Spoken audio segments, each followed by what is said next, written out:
Has he thought it through what happens then? Mr. President, has anyone thought that what happens when there is a bloodbath? What do you think the impact will have on people of Kashmir? What do you think they will think? The way they have been boxed in their houses, treated like worse than animals, no rights. Thousands of all the political leadership has been arrested, taken out of Kashmir. Even those Kashmiri leaders who were pro-India have been taken out.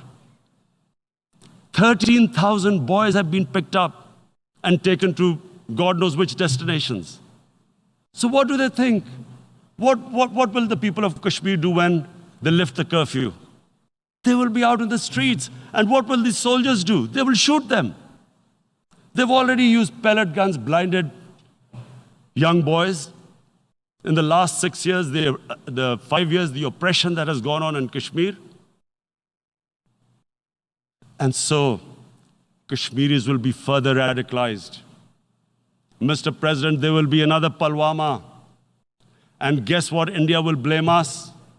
They're already blaming us. They're saying all this is happening because of Pakistan. One of their defense ministers said, there are 500 terrorists lined up on the border to go in. Why would Pakistan send 500 terrorists when there are 900,000 troops? What impact are they going to make? What will they do? And why would? Don't we know that the moment there is some terrorist attack, all that will happen is there will be further cruelty and oppression of the people of Kashmir. We will just give the 900,000 troops to further crush the people of Kashmir. And then we'll give the Indian government an excuse that, look, Pakistan is a terrorist state, and this mantra that has gone on, Islamic terrorism. The moment you use this catchword, Islamic terrorism, the whole world turns away. No one talks about human rights. You can do whatever you want, which is what has happened in Kashmir, because they keep using this word, Islamic terrorism. And this is what they're doing right now. What do we benefit from further increasing the cruelty on the people of Kashmir? And why would we want this? But there is no other narrative left for India. As when they lift the curfew, whatever happens, Pakistan will be blamed, and there is always a danger of another Pulwama. They might come and bomb us again, and then another cycle might start. And what does Narendra Modi think? That 180 million Muslims of India are thinking right now. Aren't they watching these Kashmiris stuck inside for 55 days they've been stuck in? Aren't they watching? What do you think? Don't you think that the Muslims will be radicalized in India? And I am talking about 180 million people. And when they get radicalized, there will be some incident in India somewhere down the line. Again, we will be blamed. And I'm warning you right now, again, we will be blamed. And Mr. President, what about 1.3 billion Muslims who are watching this? And they know that it is only happening in Kashmir because they're Kashmiri Muslims. This is not happening to Kashmiri Hindus. They know that this is happening because of their religion. So what do you think they will be thinking? What do you think the Jewish community would think if they were, forget 8,000 Jews stuck like this? What do you think Europeans would think? What do we think? I mean, any human community, if their members are stuck like that, what do you think they will think? Are we a children of a lesser God? Is it not going to cause us pain? And then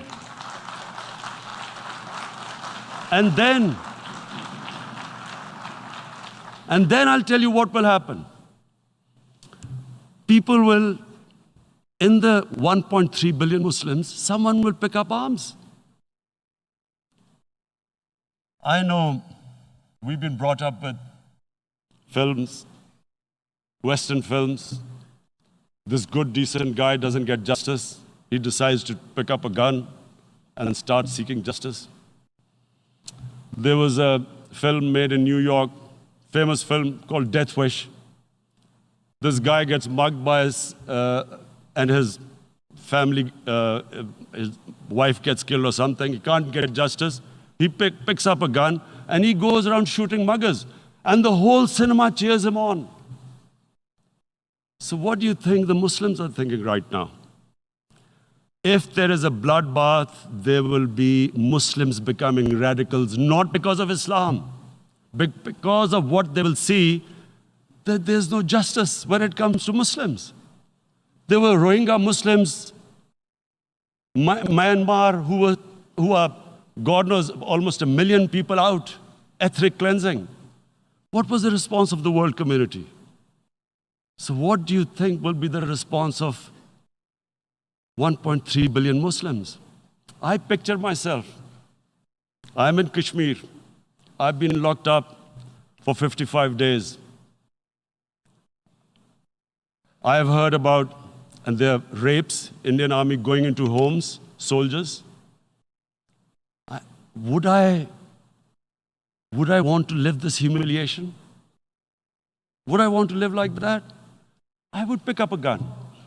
You're forcing people. You are forcing people into radicalization. When people lose the will to live, what is there to live for? And this is what, if you can do this to human beings, you are actually radicalizing people. And so, Mr. President, I want to repeat here, this is one of the most critical times. There will be a reaction to this. Pakistan will be blamed. 2 nuclear-armed countries will come face to face like we came in February. And before we head in that direction, the United Nations has a responsibility. This is why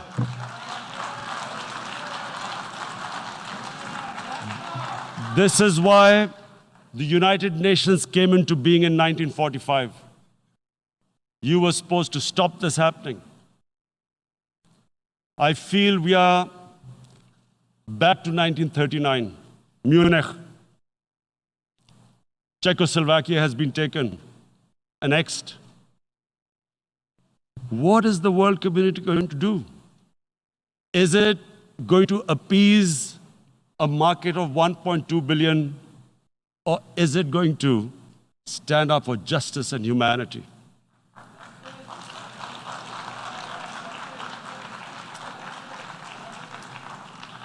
If this goes wrong, you hope for the best, but be prepared for the worst. If a conventional war starts between the 2 countries, Mr. President, if a conventional war starts, and anything could happen, but supposing a country 7 times smaller than its neighbor is faced with the choice, either you surrender or you fight for your freedom till death, what will we do? I ask myself this question. And my belief is, La ilaha illallah, there is no God but one. And we will fight. And when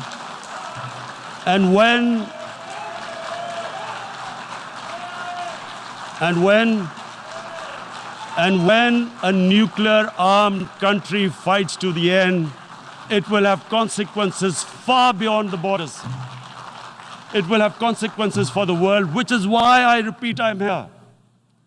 Because I'm warning you, it's not a threat. It's a fair worry that where are we headed? And I've come here to tell the UN, you've got to, this is a test for the United Nations. You are the one who guaranteed the people of Kashmir the right of self-determination.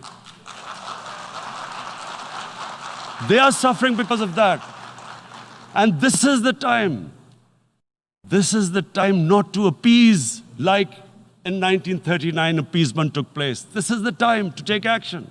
And number one action must be that India must lift this inhuman curfew, which has lasted for 55 days.